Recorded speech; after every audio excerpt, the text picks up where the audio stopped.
আসসালামু আলাইকুম প্রিয় ভিউয়ার্স, ট্রু মিডিয়া ইউটিউব চ্যানেলের পক্ষ থেকে আপনাদের সকলকে শুভেচ্ছা স্বাগত জানিয়ে শুরু করছি। রাজনীতির মাঠে আসলে কে এগিয়ে? তুমুল জনপ্রিয়তা এখন অর্জন করছে জামাত। কারণ কি? জামাতের যে কন্ডিশন ছিল, 17 বছর তাদের উপরে যে রোশানল স্ট্রিম রুলার চালানো হয়েছিল, সেই সময়টা কাটিয়ে তারা 5ই আগস্টের পরে, অর্থাৎ আমাদের যে এই স্বাধীনতা হলো, এই স্বাধীনতার পরে তারা এখন জনপ্রিয়তার একেবারে তুঙ্গে চলে গেছে। তাদের আয়ত্তের বাহিরে চলে গেছে, তাদের এতটা জনপ্রিয়তা তারা।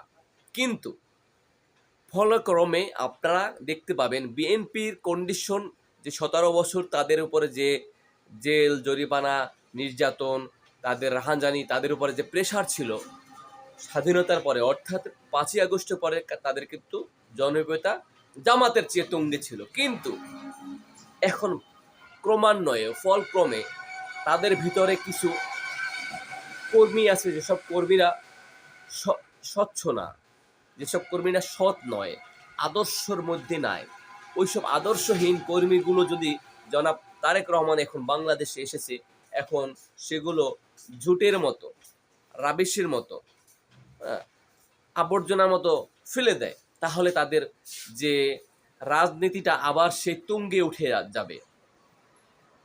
প্ল্যাটফর্ম এখন তারা ক্ষমতায় আসুক বা না আসুক, পরে আসবে না না আসুক, এটার বিষয় নিয়ে যদি বিবেচনা করে তাহলে হবে না।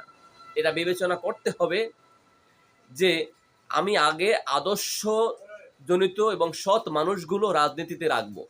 সৎহীন, বিবেকহীন, আদর্শহীন যেগুলো মানুষ কর্মী, তাদেরকে আমি ফেলে দিব। কারণ তারা তো আদর্শের কথা এখন পর্যন্ত শুনছে না।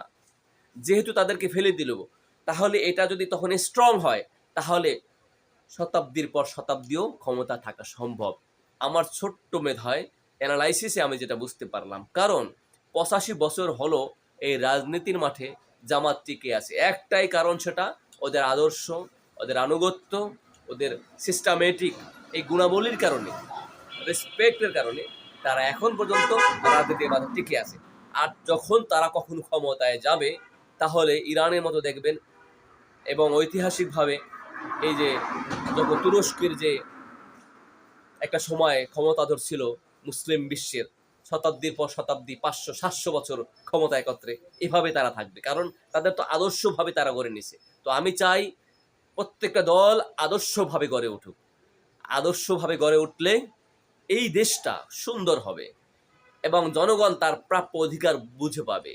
এটাই আমাদের জনগণের চাওয়া পাওয়া। ধন্যবাদ আমাদের সাথে থাকার জন্য। লাল গোলাপের শুভেচ্ছা দিয়ে আমি শেষ করছি। আসসালামু আলাইকুম।